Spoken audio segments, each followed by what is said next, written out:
श्री गुरुवे नमः। ओम शांति शांति शांति। प्रणाम भगवान। अभी हमारा सत्संग ईशावास्योपनिषद से श्री स्वामी अखंड आनंद सरस्वती जी महाराज द्वारा विरचित और मंत्र नंबर 5 की व्याख्या चल रही है भगवान। आज आत्मा ईश्वर का 10वां परिचय, इसकी व्याख्या स्वामी जी ने जो बताई है उसको लेते हैं भगवान। इससे पहले मंत्र को लेते हैं।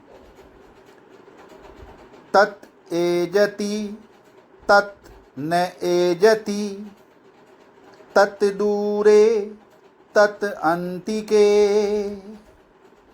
एतत् अस्य सर्वस्य अन्तः तत् सर्वस्य अस्य बाह्यतः। आत्मा का 10वां परिचय। विषय से अपरिच्छिन्न तत्व, तद अंतरस्य सर्वस्य तदत् सर्वशास्य बाह्यात्। वह परमात्मा इन सबके भीतर भी है और वही इन सबके बाहर भी। सबके भीतर अंतःकरण रूप से और बाहर कार्य रूप से वही परमात्मा है। भीतर रहकर वही व्यंजक है और बाहर रहकर वही व्यक्त हो रहा है। यहाँ वस्तुगत परिच्छेद का निषेध किया गया है। बाह्य और अभ्यंतर दोनों दो वस्तुएं प्रतीत होती हैं। कभी उनमें विरोध होता है तो कभी समन्वय। जैसे कभी कभी भीतर क्रोध, हिंसा, लोभ आदि रहते हैं, जबकि बाहर कार्य में क्षमा, अहिंसा और उदारता होती है। अथवा कभी कभी माता पिता या गुरु के हृदय में बच्चे या शिष्य के प्रति ममता तथा वात्सल्य रहते हैं, लेकिन बाहर से उनका व्यवहार कठोरता या ताड़न का होता है। यहाँ श्रुति का कथन है कि व्यवहार में अंतर, बाहर का भेद रखते हुए भी उनमें तात्विक भेद है। वाह भगवान वाह। ठीक वैसे ही जैसे अंतःकरण के सभी परस्पर धर्म पंच महाभूतों की विकृतियाँ मात्र हैं, अतः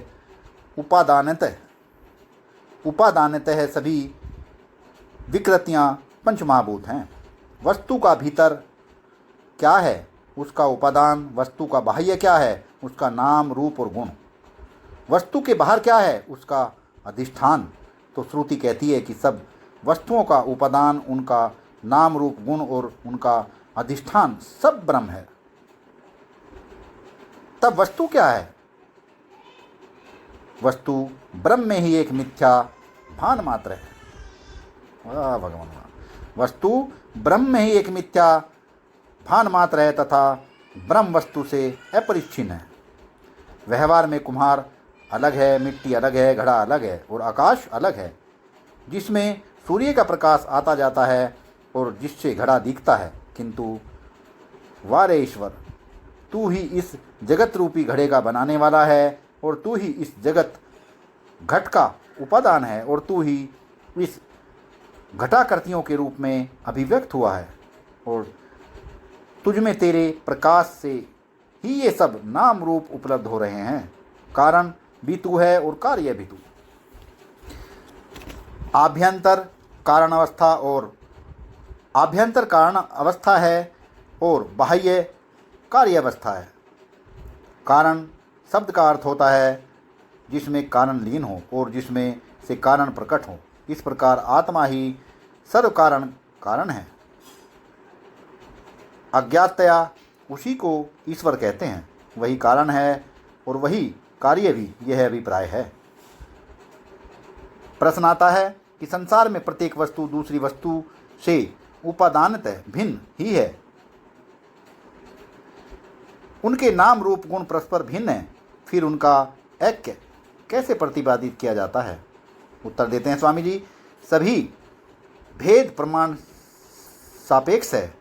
सुषुप्ति, मूर्छा या समाधि में भेद किसने देखा है?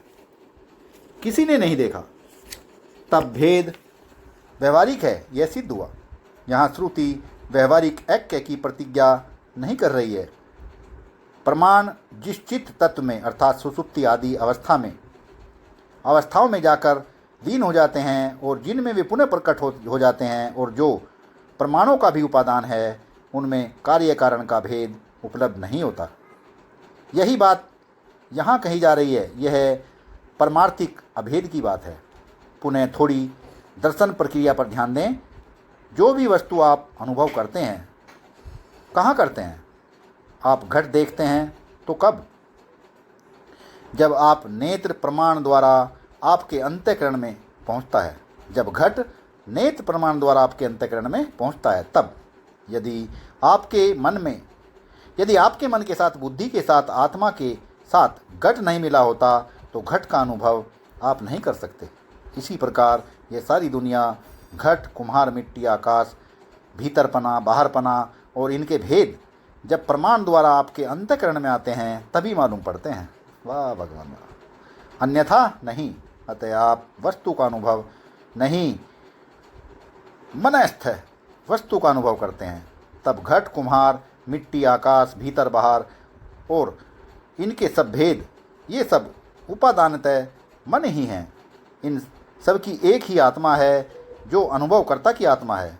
आत्मा में देश, काल और विषय के परिच्छेद नहीं है। आत्मा देश, काल और वस्तु से अपरिच्छिन्न है। परमात्मा में दूर, पास, आजकल, बाहर, भीतर का व्यवहारिक भेद नहीं है। वह सबके अत्यंत भाव से उपलक्षित चिदात्मा ब्रह्म है। इस प्रकार मंत्र नंबर 5 की व्याख्या समाप्त होती है। भगवान सत्संग को विराम देते हैं। कल छठा मंत्र देते हैं। प्रणाम भगवान।